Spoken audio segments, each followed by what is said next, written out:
मेरे चैनल में आपका बहुत बहुत स्वागत है। मेरा नाम है। कैसे हैं? मैं आज थोड़ी सी थक गई हूँ। आज ऑफिस का काम पूरा दिन कर रही थी और थोड़ा थक गई, लेकिन कल वेंसडे है, यानी मुझे पूछो वीडियो अपलोड करना ही है। तो मैं आज रात को, अभी कितने बजे हो गए, 8-9 बजे, 9:14 हैं अभी, लेकिन शूटिंग कर रही हूँ। लेकिन ठीक है, आप लोगों के सवाल तो मज़ेदार होते हैं और इसको जवाब देना भी बहुत मज़ा आएगा। और 1 मिनट, मैं बिंदी, आज भारतीय कपड़े मैंने पहने हैं यार। ठीक है, तो शुरू करें। Creative with me. What is the difference between Japanese government and private school? Of course, private school में ज़्यादा पैसे लगते हैं और गवर्नमेंट स्कूल में ज़्यादा या मुफ्त में आप एजुकेशन ले सकते हैं। वैसे जूनियर हाई स्कूल तक गवर्नमेंट स्कूल में पढ़ाई करना फ्री होता है और मुझे लगता है जूनियर हाई स्कूल तक प्राइवेट स्कूल में ज़्यादा बेहतर एजुकेशन मिल जाती है। और उसके बाद हाई स्कूल की बात करेंगे तो ये जगहों पर निर्भर करता है, क्योंकि कुछ सरकारी हाई स्कूल बहुत मुश्किल होता है प्रवेश करना और बहुत होशियार लोग ही पढ़ाई करते हैं और अच्छी एजुकेशन भी मिल जाती है। प्राइवेट स्कूल में भी अच्छे प्राइवेट स्कूल्स भी है और ऐसे प्राइवेट स्कूल्स भी है, अगर पैसे है तो प्रवेश कर सकते हैं, ग्रेजुएट कर सकते हैं, लेकिन इसका मतलब ये नहीं है कि बहुत अच्छी एजुकेशन मिलती है। तो वो निर्भर करता है, ठीक है। कॉलेज विश्वविद्यालय भी ऐसा ही है। जापान में सबसे मुश्किल विश्वविद्यालय है टोक्यो विश्वविद्यालय, टोक्यो दाइगाक। तो वो सरकारी स्कूल है, ठीक है। और उसके बाद दूसरे स्थान पर कौन से कॉलेज या विश्वविद्यालय है, ये कंट्रोवर्शियल है, क्योंकि एक क्योतो यूनिवर्सिटी सरकारी यूनिवर्सिटी भी है, मुझे लगता है वो दूसरा स्थान पर आता है। लेकिन अलग से केओ या सोके नामक प्राइवेट विश्वविद्यालय भी है, वो भी प्रवेश करना बहुत मुश्किल होता है। लेकिन ये भी है कि अगर पैसे हैं और बचपन से उस प्राइवेट स्कूल में पढ़ते हैं तो ऑटोमेटिकली वो कॉलेज तक पहुंच जाते हैं। तो उनमें से कुछ लोग पागल होने पर भी पैसे होने की वजह से अच्छे प्राइवेट यूनिवर्सिटी कॉलेज में जा सकते हैं, पढ़ाई कर सकते हैं। इसलिए ऐसे नहीं कह सकते कि प्राइवेट स्कूल और गवर्नमेंट स्कूल कौन से अच्छे होते हैं। ये 21 BSc खुशबू उपाध्याय, अरे बहुत लंबा नाम है। इस ट्रू जापान की कोई मिलता ही नहीं है और अमेरिका जापान को प्रोटेक्शन देते हैं। हाँ भी ना भी कह सकती हूँ। जापान में सेल्फ डिफेंस आर्मी है, तो आर्मी तो है लेकिन खुद दूसरे देशों को अटैक नहीं कर सकते। मतलब ये कानून में लिखा हुआ है कि जापान कोई भी देश को अटैक नहीं करेंगे, लेकिन अटैक आने वाला है तो हम डिफेंस रक्षा करेंगे। और ये भी है कि अमेरिका जापान को प्रोटेक्शन दे रहा है अभी फिलहाल, और जापान पैसे दे रहे हैं। लेकिन ये भी है कि ये तो पक्की बात नहीं है कि कब तक, या तो सच में अमेरिका जापान को प्रोटेक्शन देगा कि नहीं। इसलिए ये चर्चा हमेशा हो जाता है कि जापान को भी आर्मी की ज़रूरत है। ऐसे मुझे लगता है जापान को सेना की ज़रूरत नहीं है, सेल्फ डिफेंस तो है ना, मौजूद है और रक्षा तो कर सकते हैं, और दूसरे देशों को खुद अटैक करने जाने की कोई ज़रूरत नहीं है। तो ये मेरा विचार है, लेकिन सब लोगों के लिए अलग अलग विचार होता है। श्रुति Awasthi, I have heard that there is cycle truck for just cycle users. What would you choose, cycle or train or car? हाँ, तो टोक्यो जैसे शहर में, बड़े बड़े शहर में, हाँ जी, साइकिल ट्रक कभी कभी, मतलब कुछ जगहों पर तो होता है लेकिन हर जगह में नहीं होता। हाँ, और मुझे साइकिल बहुत अच्छा लगता है। दरअसल मैं जब शिबुया टोक्यो में रहती थी तब मेरा साइकिल था और उससे काम ऑफिस जाती थी।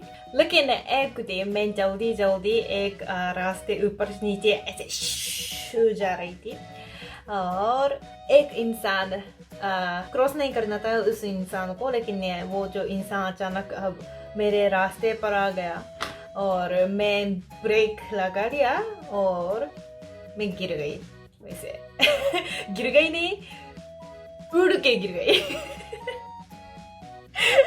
हाँ जी, तो लेकिन मैं खुशकिस्मत लड़की हूँ कि वो जो गिर गई थी उड़ के, वहाँ आग बुझाने के लिए गाड़ी होती है ना, वो एक जगह पर इकट्ठे होके इंतजार करते हैं ना, तैयार होके, तो उसके बिल्कुल सामने में उड़ के गिर गई और गिरने का जो बॉम ऐसे आवाज से लोग बाहर आ गए और वे लोग तो ना एक्सपर्ट है, ठीक है, लोगों को, इंसान को बचाने के लिए। तो वे मुझे देखा और उस समय में सच में थोड़ा मतलब आंख खोलने के बाद नहीं दिख रहा था, तो मुझे बहुत अपसेट हो गई। लेकिन वे लोग मतलब सीधे एम्बुलेंस में मुझे डालकर सीधे हॉस्पिटल गए। Swati Singh, have you even suffered from any heartbreak? If yes, then how to overcome from it? हाँ, yes. yes. मेरे कुछ बॉयफ्रेंड्स थे, मैंने ब्रेकअप नहीं किया, हमेशा लड़कों ने मुझसे ब्रेकअप किया है और ओवरकम करने के लिए find another boyfriend as soon as possible. What is the strictest rule in Japan that you hate and please show your husband? Husband नहीं दिखाऊंगी, लेकिन नियम के बारे में जवाब दूंगी। शायद समय पर काम करना। हाँ, अगर किसी से मिल रहे हैं, किसी से, जैसे कि आजकल तो जूम पे मीटिंग कर रहे हैं, तो 1 मिनट भी देर से आना नहीं चाहिए। जैसे 5 मिनट तैयार होके इंतजार करना, ये जापान में अच्छा माना जाता है। हाँ, मैं भी कभी कभी देर हो जाती हूँ, लेकिन मुझे भी समय पर ना काम करना अच्छा नहीं लगता। और समय का मतलब जिंदगी है, इंसान की जिंदगी। अगर आप मीटिंग में 5 मिनट देर हो जाएंगे तो इसका मतलब आपने 5 मिनट खराब कर दिया, उस इंसान की जिंदगी 5 मिनट बर्बाद कर दिया, ऐसा माना जाता है। इसलिए समय पर काम करना बहुत महत्वपूर्ण होता है जापान में। और समय पर अगर देर हो जाते हैं तो बहाना मत बनाओ, क्योंकि जापान में बहाना नहीं होना चाहिए। अगर जैसे कि ट्रेन में हो सकता है 5 मिनट 10 मिनट देर हो जाएंगे, तो वो संभावना तो आप भी जानते हैं, तो आप 10 मिनट 5 मिनट जल्दी आना है जगह पर और इंतजार करना है। ऐसे मतलब अगर चाहे ट्रेन देर हो जाए, चाहे कुछ दुर्घटना है, फिर भी समय पर आने के लिए थोड़ा पहले से काम करना है, स्केड्यूल बनाना है, तो ऐसा माना जाता है, ठीक है। कुक विद निष्ठा। Hi ma'am. हेलो निष्ठा। जापान की सड़कें इतनी साफ कैसे होती है? क्योंकि लोग फेंकते नहीं है। हाँ, पता है क्या आपको, अगर लोग खुले फेंकते नहीं है तो सड़क में खुले नहीं है नहीं होता। और भारत में बहुत खुले है ना, इसका मतलब पता है, कोई फेंक रहा है। Next, Kavita Yadav. Hi Maya ji. Hello. Is it true that in Japan there are no studies, exams or tests in kindergarten, and do students have to do all the cleaning and cooking in school by themselves?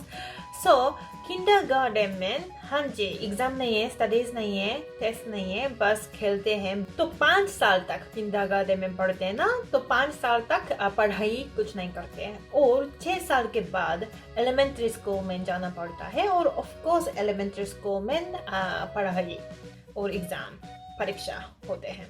Cleaning वगैरह भी elementary school से शुरू होता है, तो 6 साल के बाद खुद के कमरे खुद सफाई करनी पड़ती है। और मुझे लगता है ये बहुत अच्छी बात है, क्योंकि अगर खुद साफ करते तो ऐसा है कि खुद फेंकते भी नहीं ना।